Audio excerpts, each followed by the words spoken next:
Now we move to the Q&A section. Welcome to the moderators, Professor Tam, Professor Cheng. Thank you, for a wonderful lecture. Thank you. You've covered anorectal malformation is a heterogeneous congenital disorder, and part of the problem is if one is looking for a one-size-fits-all solution, one would probably end up with deficiencies in different situations, and therefore it is very important that you've emphasized the different subgroups of patients of anorectal malformation and how you've approached them. There's always been a great debate about the role of laparoscopic surgery versus the gold standard over the years developed by Professor Alberto Pina's posterior sagittal anorectoplasty. I think personally I have been performing both techniques, and I feel that there has been an unnecessary polarization of the two approaches. I feel that much of the reluctance of uptake of laparoscopic approach to anorectal malformation in the rest of the world firstly originates from the excellent anatomical delineation afforded by the posterior sagittal anorectoplasty, and therefore rightly people would question if something's good, why change, or what if it is not broken, why change? I think you've shown that actually viewing from inside with magnification and good illumination, you can have as good, if not even better, anatomical delineation. However, one aspect that I think may convince perhaps the doubters a little bit more would be a more liberal use of the muscle stimulator to clearly show the different aspects of the complex. I've always felt that the advantage of the posterior sagittal approach is that for every cut in the midline, one can precede that with a electrical stimulation on either side to both ensure the surgeon and to show the observers, assistants, that indeed you are splitting right in the middle of the sphincter complex.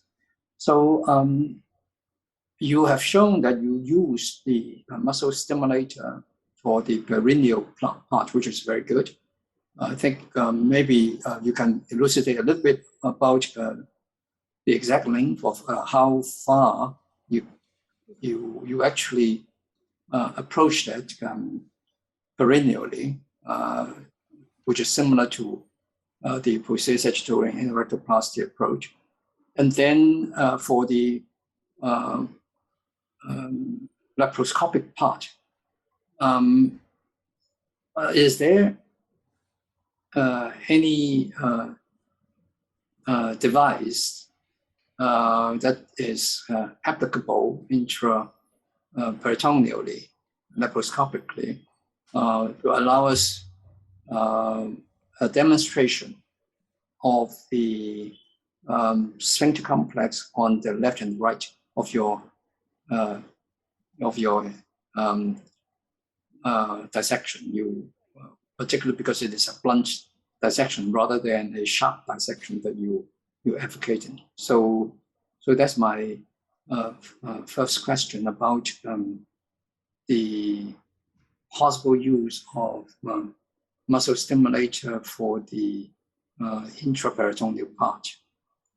The second is also the perennial criticism of the laparoscopic approach, that it may leave a diverticulum, and you've nicely shown that with your new approach, that the focus should be on the mucosal part of the fistula, so that you can go really to the junction or the most distal end of the fistula.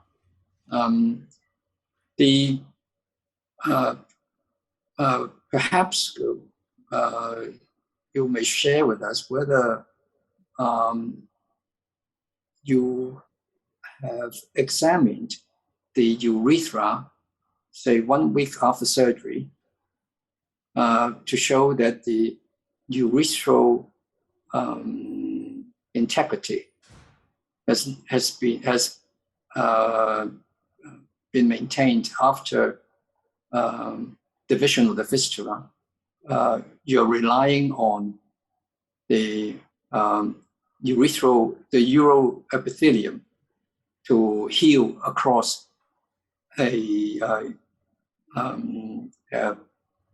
urethral catheter, much in the same way of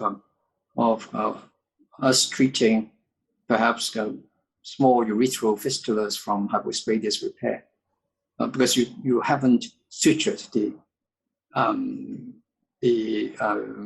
fistula opening. So have you shown by cystoscopic findings that indeed it heals, and how long does it take for complete urethral healing to occur? So 2 questions for you. Yeah. Thank Professor Tan for your questions. I'd like to answer your second question.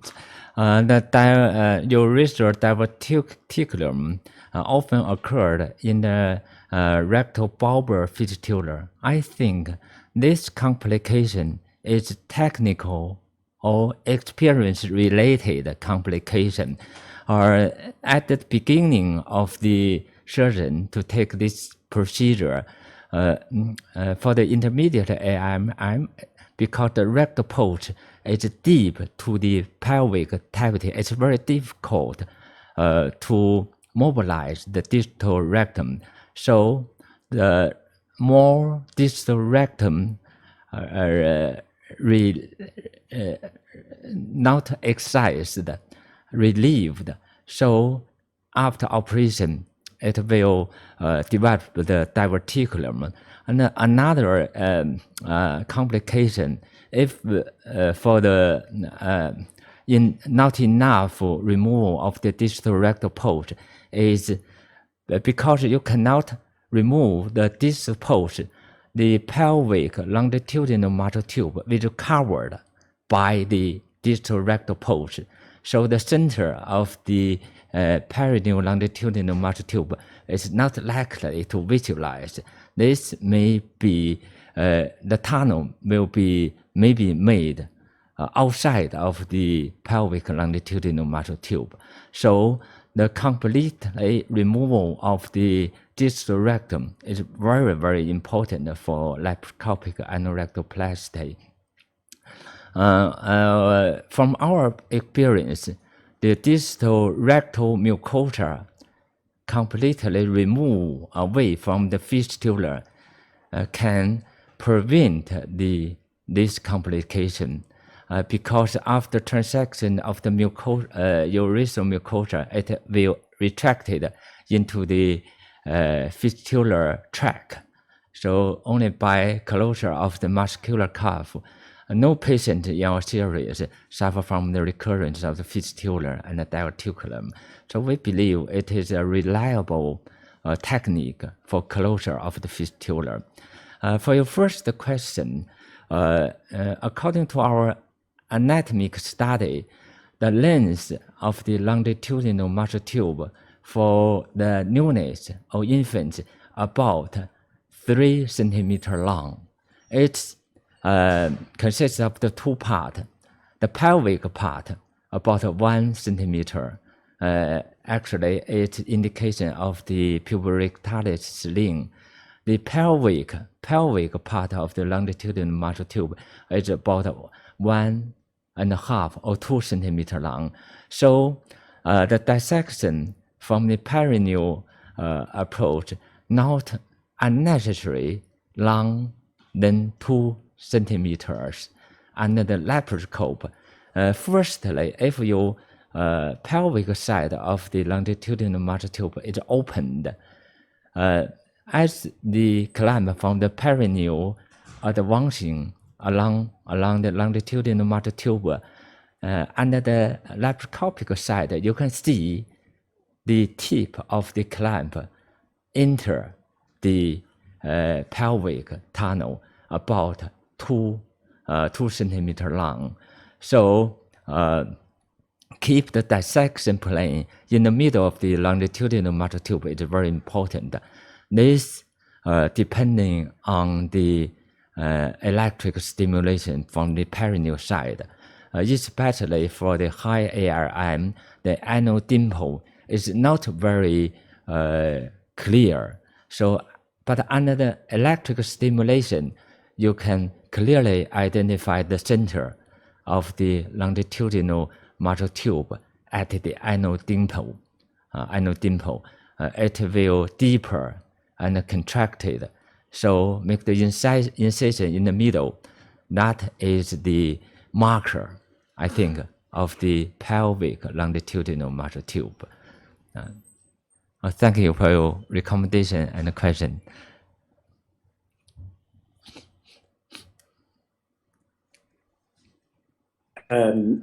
Well, it's one question from the floor, online question. Please tell us, how do you do intraluminal fistula closure technique regarding the access into the intralumen? Oh yeah, by 2 ways for the intraluminal closure of the fistula. First, as dissection approaching to the fistula, the anterior wall of the distal rectum was opened, and then the inside of the distal rectum is visualized. By forceful retraction of the distal rectum, the fistula will away from the urethral and can be out of the pelvic cavity. So the junction of the fistular mucosa and the rectal mucosa can be identified in the color.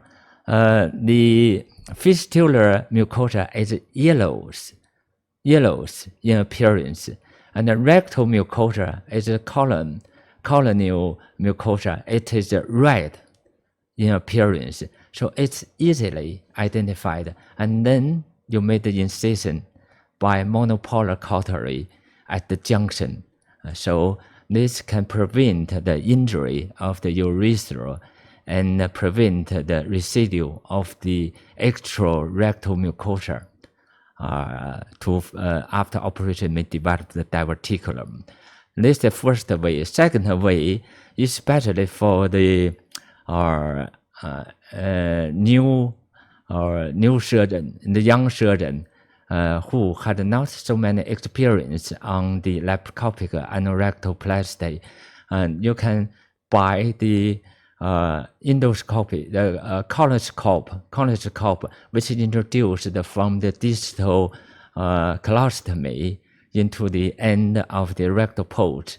By colonoscopy, by using the cautery, the junction between the fistula can be identified and incised, which functioning as the marker line for removal of the distal rectum.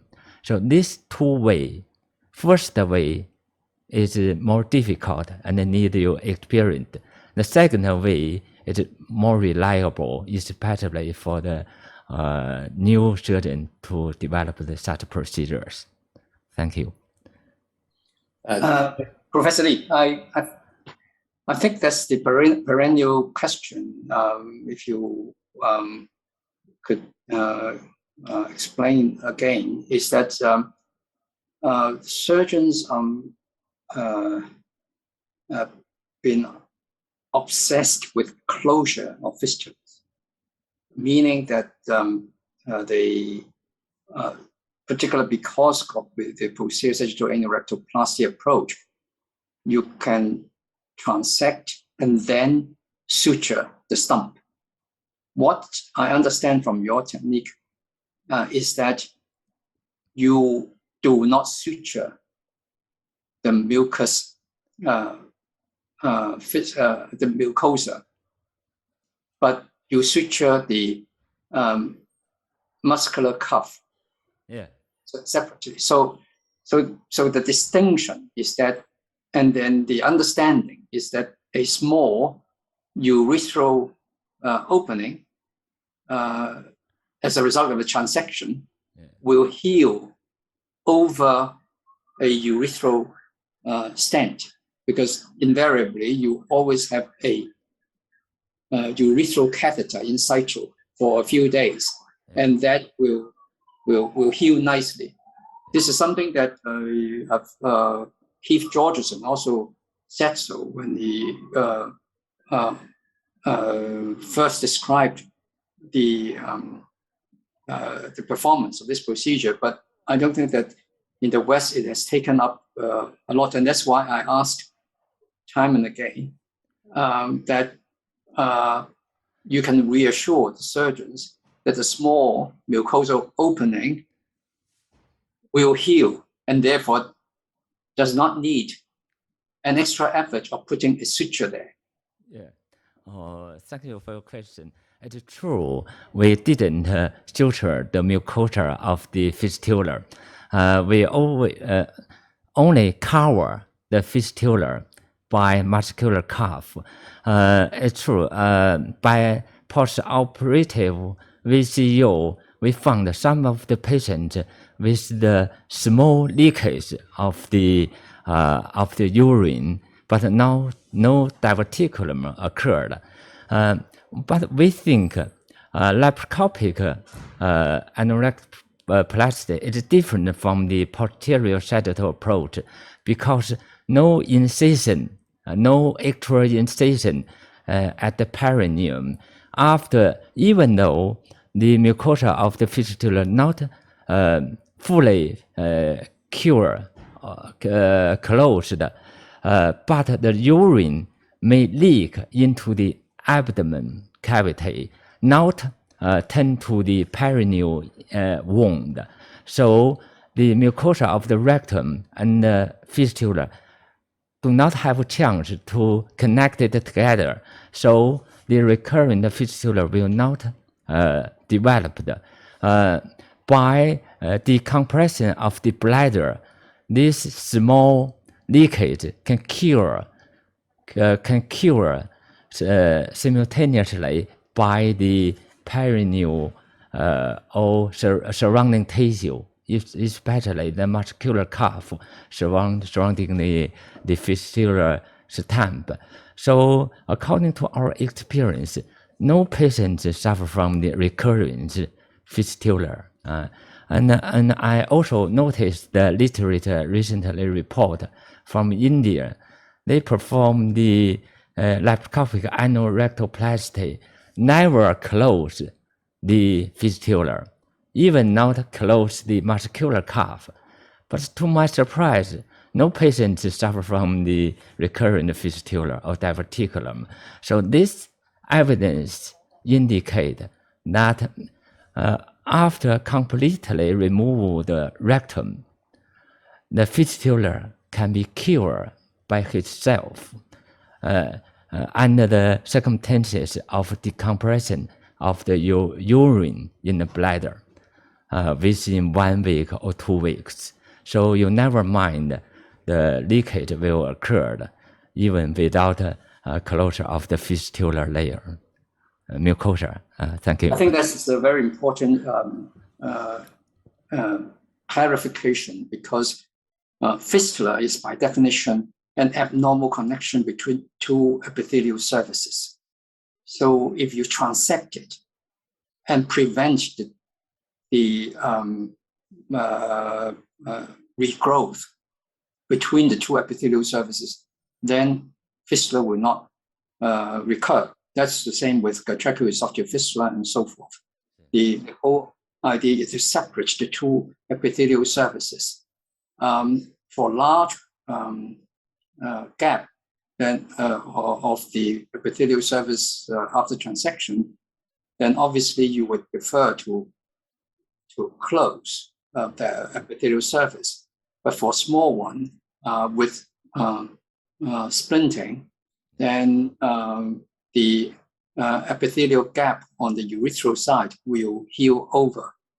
Even if it does not heal over, what Professor Lee suggests is that the small leakage results in sinus, not a fistula. A sinus is different from a fistula, in that it comes from one epithelial surface and ends blindly. That is further reduced, that chance is further reduced by the closure of muscular cuff over the epithelial hole. So that is another additional technical point to reduce the urinary leakage and the sinus formation. Okay, any more questions? I don't see any more from the online. Professor Cheng, Jiang Wei, any question from your side? I just have a thought from my laboratory kind of a support for not suturing the epithelium. Yeah,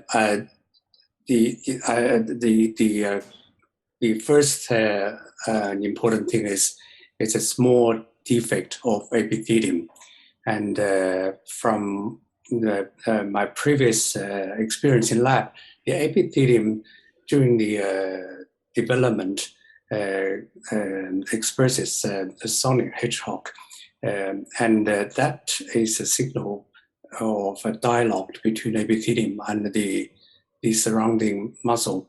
Absence of epithelium sonic hedgehog expression encourages the underlying mesenchyme or muscle to contract. Clinically, probably you see a severe burn which deprives you of epithelium, leads to heavy scarring, or graft sort of slow down this heavy scarring.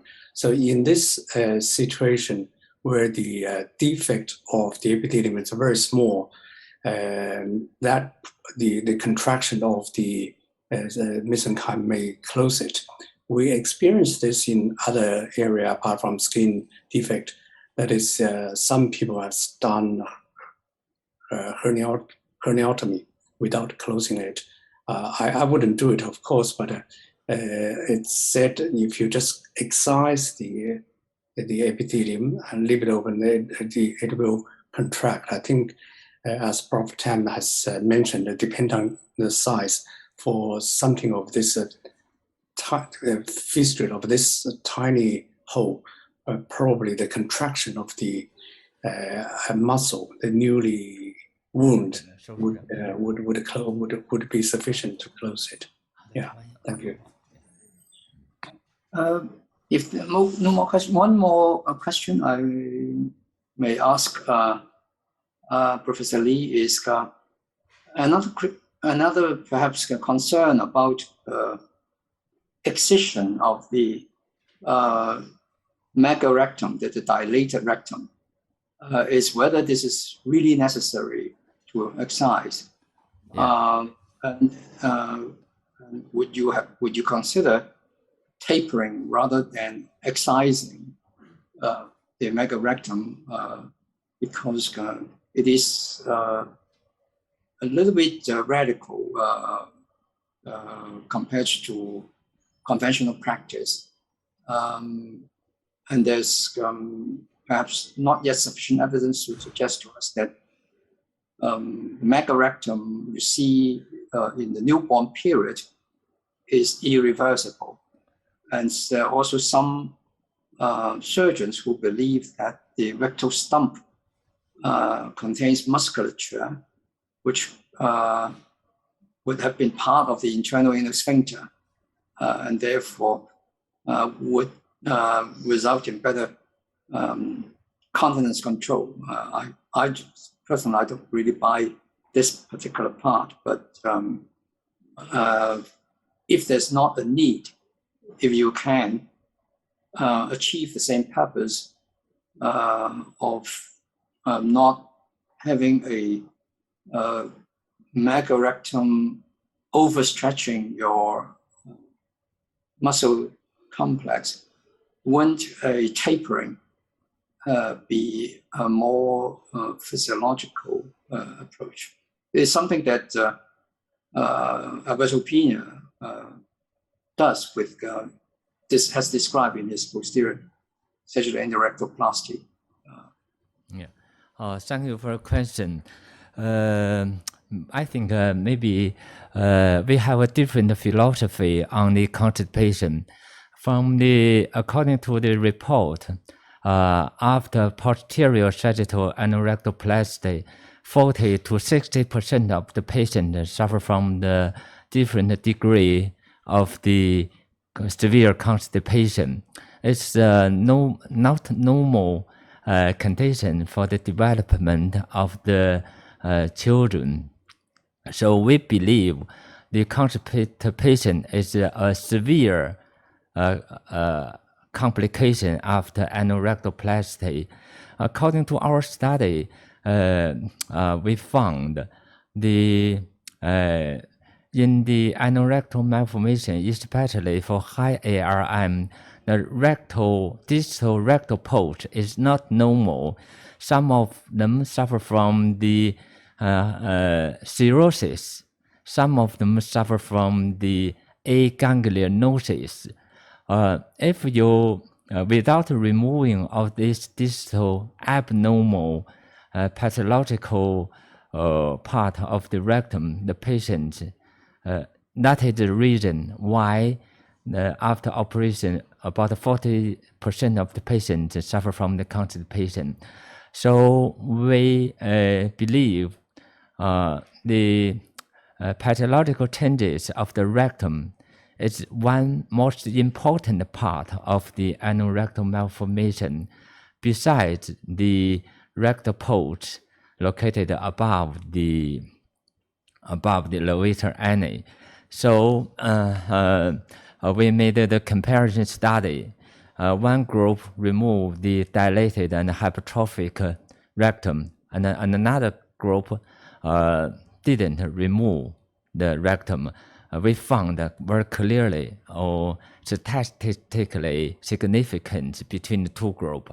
In the removal of the rectal group, the constipation rate is lower, sharply decreased, and also the grade for constipation is also not as high as in posterior or in the non-removal of the rectal pulse. So we think after anorectoplasty, the patient have to have the normal living habit. So we think the constipation should be prevented at the primary anorectoplasty to make the patient had the normal life in their school or in their social to take part in the social activities. So maybe the constipation is the future problem should be solved in future.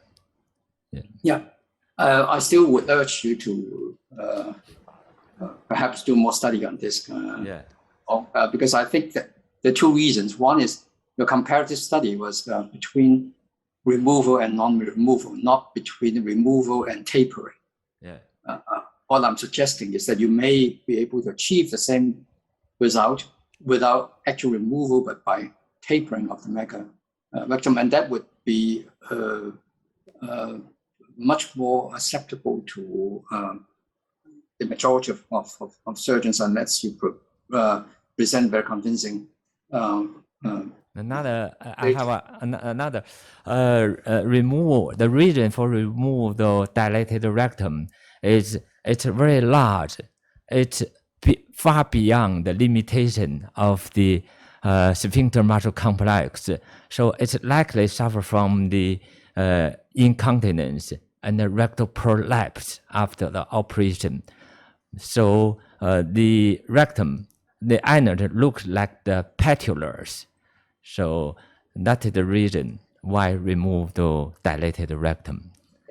Well, the other thing that I wanted to also mention is that constipation is perhaps the lesser of two evils between incontinence and constipation, and there are different degrees of constipation. So we should separate the perhaps a concern about intractable constipation versus some degree of constipation that requires just dietary or minimal, say, laxative management, which will occur in a lot of children, even without anorectal malformation. So I think perhaps on that symptom, I wouldn't press you too hard again, but I feel that would be another controversy that you can avoid or address rather than just press forcefully ahead with your own conviction. I think you're part of the perhaps the purpose of the workshop is to spread the gospel, so to speak. Your how you would convince more surgeons to take up laparoscopic approach for the management of anorectal malformation. There's a question from sorry to interpret. It's time to live surgery section. Okay. Just if you can give us 2 minutes for Professor Lee to answer the question about the best timing of the colostomy. The best time to perform after colostomy. So when do you perform the laparoscopic anorectoplasty after colostomy? At what age? At 3 months old. 3 months old, to 6 months. In some cases, because after 3 months, the patient condition can improve, and so we perform the anorectoplasty laparoscopically at the age of 3 months. And for colostomy, do you ever place the sigmoid colostomy or transverse colostomy? Transverse.